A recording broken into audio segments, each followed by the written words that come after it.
Hi guys, and welcome back to my channel. Don't forget to give me a subscribe and a bit of a like just to help keep me going and growing, because I'm aiming to be uploading a lot more content, especially because I go on maternity leave soon.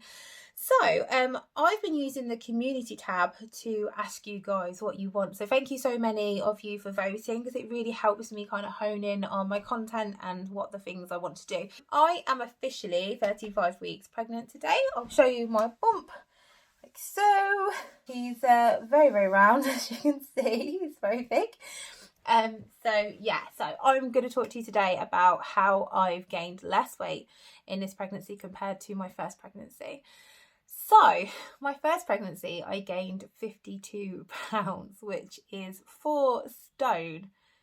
4 stone, and this was all whilst doing my job as a fitness instructor. So I was teaching Pilates, I was teaching pole, I was teaching mini boot camps, all sorts. So it just goes to show that it's not always your activity level, it's so many different factors. I didn't sit and eat loads of rubbish. I did at the end because I got to the point where I was like, if I put on this much weight, I'm actually going to just enjoy myself. And I couldn't actually eat much at the end. He was born in August, so it was really hot.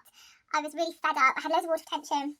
I couldn't walk. So I kind of like got into McDonald's milkshakes and their coffee milkshakes and stuff, which really aren't good. So just don't put the pressure on yourself, because I think you either gain weight in pregnancy or you don't gain as much weight. I just think it's like anything in everyday life. First of all, just be kind to yourself and patient with yourself, and you can lose. I ended up lighter than I was pre-IVF by 9 months, and that wasn't by any sort of crash diet or crazy, sanity boot camp or anything like that. It was none of that. So have a look at my video. I'll link it above and below. Go and have a look at how I lost the baby weight. This pregnancy has been very different from the get-go. I've physically felt iller all the way through. Mentally not been the best, I think, because of COVID and because of anticipating having him. My aversions to food this time were even stronger, but they were aversions to really healthy food. Now, I love eating veg, and I could not bear the thought of vegetables for a good 8 to 12 weeks. So yeah, even fruit, I went off everything healthy. I just wanted white carbs and stuff. So again, I wasn't really dieting. I was trying to be mindful of what I was eating. I kind of know calories in most things, so I kind of can gauge where I should be at with it. And just to let you know about calories, if you do calorie count in pregnancy, you only need an extra 300 calories a day. This eating for two thing is a real false advertisement. It can really make people gain more weight than they need to. That's not saying that I stick to my calories. I kind of stopped tracking. I did for a little bit to make myself feel better, because I was going down this road of just eating rubbish because I was getting quite down. It was the second lockdown, and obviously I run my own business in fitness, so it's been a really hard year for me career-wise. So there was that, and worrying about the birth and worrying about everything else, that I was just comfort eating. So I tracked my calories for a couple of weeks, and it kind of got me back on track and got me eating better.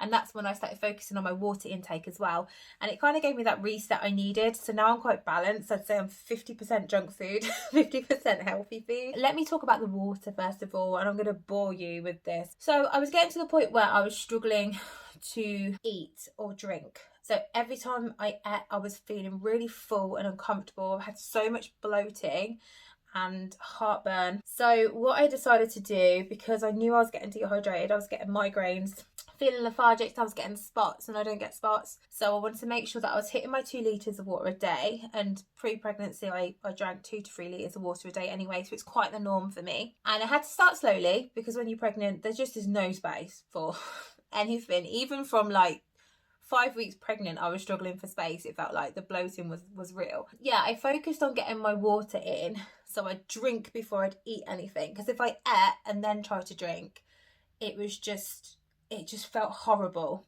So I wasn't drinking to replace food or calories or anything like that. I was drinking to make sure I was hydrated. And after a few days of doing that, I started to feel really better. And then my appetite was coming back, and I then wanted to actually eat healthier food on the back of that. So water's a hard one. If you're not a big water drinker, I wouldn't just run into trying to do 2 litres of water a day, because you're going to feel really bloated and really uncomfortable. I definitely recommend getting some cups or getting something you measure out. So I have a little tank of 1.5 litres of water, and then I've got a 500ml cup, and I know I've got to get through that every day. At the moment, I cannot drink enough. I must be on about 3 litres a day. I'm just like a fish. My biggest tip is hydration. Definitely hydration. If that's herbal teas, if it's squash, be careful if it's full fruit juice or fruit juice drink, which is just basically pure sugar. Just be wary of those because you don't want to increase your sugar content too much. My plan was to walk during this pregnancy, just walk 10,000 steps a day and then kind of wind it down towards the 5,000 steps. That was my plan. I've not gone on a walk in probably about 3 weeks.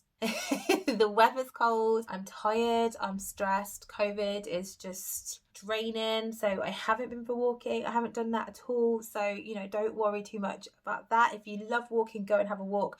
But that was my plan, but I'm just highlighting things just don't always go to plan. I am doing a lot less exercise than I was with Orin. I was teaching, I think, 25 classes a week. I'm now teaching 2 to 3 classes a week online and doing 1 20-minute weight session via video call with my personal trainer. I'm in all these pregnancy groups, and some of the things that I read and see and go on, I'm just like, no.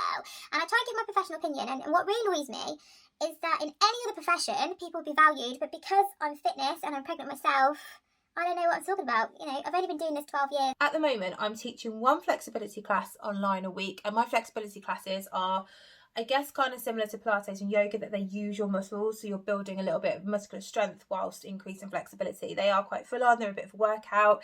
They're probably my most popular class. I have 20 to 30 people every week on Zoom. It's freaking crazy. And then I teach a Pilates / booty building class just because I've adapted it due to having bump that I can't do core work at the moment. So I'm working out 3 times a week, and then in the day I'm not really doing much else because I'm not going out walking. I'm sometimes playing with Orin, so I'm not doing crazy amounts of exercise either. So my body's getting loads of time to recover and rest and just build that muscle as well. If I was gonna prescribe anything, I'm very big on prenatal yoga and prenatal Pilates. Just make sure your instructor is qualified. I will put some links below of some people that I would recommend as well that I've seen on YouTube. So basically you can raise how much your metabolic rate is burning calories just by building muscle. Okay, so if you put on 5 kilos of muscle, you're burning a few hundred calories a day more just at rest if you were just laying there. Okay, so for me, my focus was maintaining my flexibility and my strength in this pregnancy, and in turn I think it's actually made me rest and recover my muscles a little bit more. I'm eating better, but I wouldn't say that I am like restricting my calories. What I do is I make sure I hit nutritional requirements. So I'm not actively trying to not gain weight now. I'm more focused on providing my body with what it needs to keep growing my little one and also support me. Because I do have POI, I really want to make sure that I'm looking after my body, that I'm getting enough calcium, I'm getting enough omegas, I'm getting all that good stuff so my body is like ready for labour and then ready for breastfeeding if it works out this time. Because, yeah, that didn't work out either last time. Last time wasn't good. I am going to do what I eat in a day video and some meal examples and snack ideas. I've got questions before actually, because I do on my Instagram, I sometimes will upload smoothies. I stopped doing it because people were assuming I was meal replacing, but I'm not. Sometimes I will have a smoothie as my breakfast. It's not like a 200 calorie smoothie. My smoothie is probably more calories than your average breakfast. So I have avocado, banana, normally blueberries, nut butter, dates, flaxseed, chia seeds. I have so much in there. Yeah, it might be a real meal replacement, but not for weight loss, if that makes sense. I have my smoothies because I want to make sure that I get some fresh fruit, and I always put spinach in every single smoothie. So I know if the rest of the day is rubbish, I've had a good start. I always think about nutrition. Every meal I'll make sure I have some green leafy greens. Green leafy greens. I've took the pressure off myself and just tried to eat well. It's kind of that kind of mentality, that trying to eat to fuel your body rather than eat to lose weight, and just trying to make those conscious choices. So you'll see in my what I eat in a day video, I have some really good options, but I have really crap options too. So don't think you're going to watch it and I'm literally just eating, you know, greens all day. I keep it real. I will have greens of a full family bag size of popcorn sort of thing. But again, like eating a bag of popcorn, even a full one, is under 500 calories. If you ate a full tub of ice cream, that's going to be like 700-800 calories. Before I got really heavily pregnant, I was doing what I normally do, that I'm a little bit stricter Monday to Friday, and then at the weekend when it's like family time, I'm a little bit looser and we might have some more treats than we normally have. The reason why I feel like I haven't actually given away any tips, apart from you need to make it sustainable for you. You need to make it so it's not a chore. And if you do gain a lot of weight in your pregnancy, sometimes it is just one of those things. Sometimes it is your choices. I think last time I probably could have avoided probably 10 to 14 pounds of what I gained. One thing I would say is because I did kind of become a McDonald's monster at the end last time, and I had the water retention, I still think that's really, really related, because my legs have felt tender this time if I've had anything salty. So we had one McDonald's last week, which I don't normally eat. That night, I drank over a litre of water in the night and my legs were puffy in the morning. So I think it's definitely to do with salt. Salt makes you retain water anyway if you're not pregnant, but then it can lead you to feel really lethargic, a bit down, because you've got water retention, and then you will continue this cycle of salty food. So I recommend limiting your salt and processed food. If you're watching this and you are pregnant, you're pregnant, so you want to eat what you want to eat. I know most of the time I just want salty potatoes of some sort. Potatoes and egg have been my biggest craving. Yeah, potatoes and egg. Weird, isn't it? It's weird what you crave. I've never had weird cravings. Most of my stuff is aversions that I'll know I want to eat, but I don't know what, and that's not like me. I'm a proper foodie, and that's why I want to reinforce that if you do gain a lot of weight, you'll lose it. Look at me. I ended up with the best body I've ever had after having a child, and I know that this time next year I'm going to be even better shape, mainly because I enjoy my exercise session. And that's, again, a big tip for you. Pick something you enjoy. Don't, murder yourself at a boot camp if you hate it and you hate going. Like, find something you love. There's literally a form of physical activity for everyone. I mean, I run a pole dancing studio and I love it, and I love all these ladies that come from all different backgrounds, and then they're all wicked friends, and they can be an 18-year-old and a 45-year-old with 3 kids, and it's fine because they love pole and they're friends and they love it, and they're in shorts and a crop top and they're body confident and they love it. For me, I actually don't get much out of it anymore. I love teaching and I love that part of it, but I don't get much out of pole. I find it quite negative.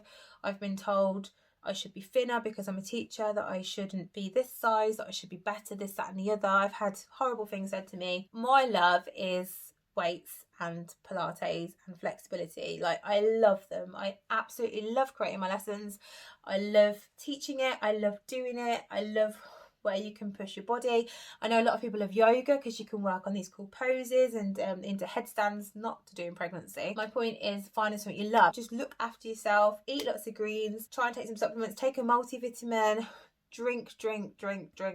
And you need energy, you need hydration, especially in these last few weeks. Just make sure you're doing all you can to look after yourself. My kind of plan now is how I'm eating is going to be how I eat afterwards. So a nice balance, but I'm going to start monitoring calories after I have him, mainly because I hope to breastfeed.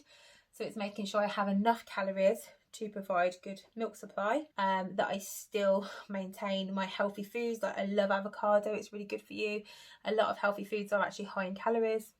So what? I have peanut butter every day. I have too much peanut butter every day. But also making sure I don't go too far that I'll start gaining weight. So a lot of people will actually gain weight after they've had their baby. If you want to track calories in your pregnancy, you can. You only need 300 calories extra a day, but that should be on your basal metabolic rate. So you can find that out using calculators online. You should not go below 1500 calories when you're pregnant. In your third trimester, you need to be reaching about 2400 to support your body and the growth of the baby. And you don't want to take things away from your baby. And that's how I got myself over it. I was getting a bit of a funk in the run up to Christmas, but I was like, you know what? It's not about me. I'm growing this baby. I can sort myself out afterwards. I'm going to end the video there. Thanks very much for watching, guys. And look out for the what I eat in a day video coming soon.